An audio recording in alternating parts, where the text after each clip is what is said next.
उत्तर प्रदेश की बात करें तो अलग अलग ज़िलों के जब हम जिला शिक्षा एवं प्रशिक्षण संस्थानों की बात करें तो वहाँ पर जो टीईटी का प्रमाण पत्र है वो इस समय डिस्ट्रीब्यूट किया जा रहा है।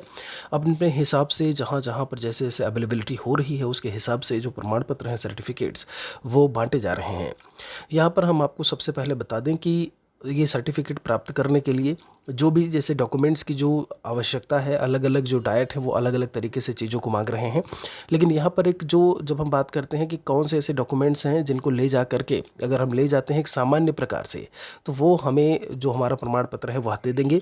तो ऐसे में ये याद रखिएगा जब हम 10th ऑनवर्ड्स की बात करते हैं जो भी आपके डॉक्यूमेंट्स हैं, खासकर जैसे इसमें इन्होंने अपना प्रशिक्षण की बात की हुई है, जो प्रशिक्षण का प्रमाण पत्र है, मतलब जो डीएलएड के जितने भी आपके जो भी मार्कशीट सर्टिफिकेट है वो, साथ में जब हम टीईटी के एडमिट कार्ड की बात करते हैं, जो आपने यूपी टेट की अगर बात की जाए, जो आपने पेपर दिया हुआ था, प्रवेश पत्र एडमिट कार्ड, उसके उपलब्ध ना होने की दशा में इन्होंने बुकलेट का एक कवर पेज बोला हुआ है कि वो भी आप अवेलेबल करवा सकते हैं। टीईटी वितरण फॉर्म है तो ये तो आपको वहीं से मिल जाएगा जो पहले नंबर पर लिखा हुआ है।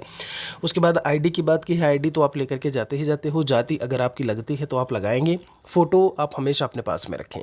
तो ये कुछ ऐसे डॉक्यूमेंट्स हैं जो एक सामान्य तरीके से आप लेकर के जाते हैं अगर वहाँ पर। और एक चीज़ याद रखिएगा, अगर आपके पास कोई डॉक्यूमेंट्स अवेलेबल नहीं है, मान लीजिए कोई सर्टिफिकेट अवेलेबल नहीं है, खासकर जैसे टीईटी का जो एडमिट कार्ड है वह देखने को नहीं मिल रहा है कि एडमिट कार्ड हमारे पास है नहीं, अवेलेबल नहीं है, खो गया है, हमारे पास उसकी सॉफ्ट कॉपी भी नहीं है, तो ऐसे में क्या करें।